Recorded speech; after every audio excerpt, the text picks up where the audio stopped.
BA first year കഴിഞ്ഞ കല്യാണം, BA complete ചെയ്തിട്ടില്ല. കുട്ടിക്കാലത്ത് അച്ഛനൊക്കെ he made me read Tolstoy. അമ്മ എൻ്റെ തൊട്ടാണ് അലിയൻസ് ഫ്രാൻസിസ്. അമ്മയ്ക്ക് ഫ്രഞ്ച് വേണിച്ചാൽ പഠിക്കാമല്ലോ. അപ്പോൾ ഒരു പൂതി തോന്നി. ഈ തിരക്ക് പിടിച്ച ജീവിതത്തിനിടയിൽ ഇതിനൊക്കെ എങ്ങനെയാ സമയം കണ്ടെത്തിയത്? ഫാമിലി ഉണ്ട്, 3 മക്കളുണ്ട്. അത് ഇത്തിരി ഉണ്ടാക്കണം തന്നെ, സമയം ഉണ്ടാക്കണം. അത്ര എളുപ്പമൊന്നുമല്ല. ഇപ്പം ഏറ്റവും വലിയൊരു സ്ത്രീകളുടെയൊക്കെ പ്രത്യേകിച്ചുള്ളൊരു വലിയൊരു വിലാപം എൻ്റെ മക്കളെ നോക്കാനിട്ട് പഠിക്കുന്ന കാലത്ത് അത് MA ഞാൻ പിന്നെയല്ലേ ചെയ്തത്. അവർ ഞാൻ തന്നെ ഒരു മുറിയിൽ പോയിരുന്ന എന്നെ വന്ന് ഡിസ്റ്റർബ് ചെയ്യും. വാതിൽ തുറക്കും, അത് വേണം ഇത് വേണം എന്നൊക്കെ പറയും. അവർ കളിക്കുകയും പഠിക്കുകയും ചെയ്യുന്ന അതിൻ്റെ നടുവിലിരുന്ന് ചെയ്താലേ അവർ ഡിസ്റ്റർബ് ചെയ്യുള്ളൂ. അപ്പം അവരുടെ വിചാരം അവർക്ക് എന്ത് വേണിച്ചാൽ അപ്പം ഒന്നും പറയില്ല കേട്ടോ. അപ്പം അങ്ങനെയായിരുന്നു ഞാൻ. അടച്ചിട്ട് കഴിഞ്ഞാൽ അമ്മമാര് സീരിയസ് ആയിട്ടുള്ള എന്തോ കാര്യം ചെയ്യുകയാണല്ലോ. അത് കുട്ടികളുടെ സ്വഭാവം മാതിരി നമ്മൾ അഡ്ജസ്റ്റ് ചെയ്യേണ്ടി വരും. ഈ 19ാമത്തെ വയസ്സിൽ കല്യാണം കഴിച്ചു പോകുമ്പോൾ വീട്ടിൽ തന്നെ ഇനി ഇരിക്കുകയാണ്. അതായത് അപ്പോഴത്തേക്ക് പ്രീ ഡിഗ്രി കഴിഞ്ഞിട്ടാണ്.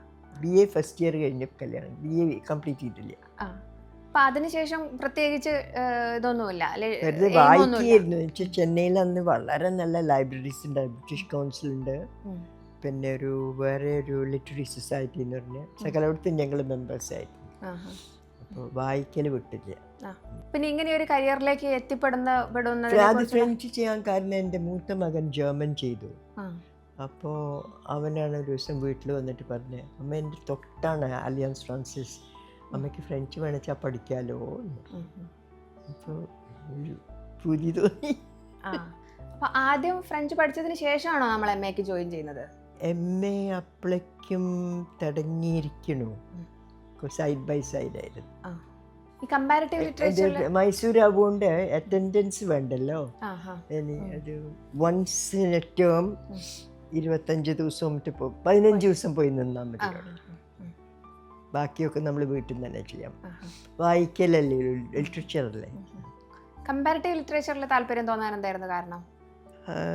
അത് എനിക്ക് എപ്പോഴും ഫോറിൻ ലാംഗ്വേജസ് ഭയങ്കര ഇഷ്ടമാണ്. അപ്പോൾ ഒരുപാട് കുട്ടിക്കാലത്ത് അച്ഛനൊക്കെ he made me read Tolstoy, പ്രത്യേകിച്ച് റഷ്യൻസ്. അപ്പം പിന്നെ കുറേശ്ശെ ഫ്രഞ്ച് ലിറ്ററേച്ചർ, ഇറ്റാലിയൻ ലിറ്ററേച്ചർ. അപ്പോൾ ഓൾവേസ് ഫാസിനേറ്റഡ്. അഭിമുഖത്തിന്റെ പൂർണ്ണരൂപം കാണാം നരേറ്റീവ് യൂട്യൂബ് ചാനലിൽ.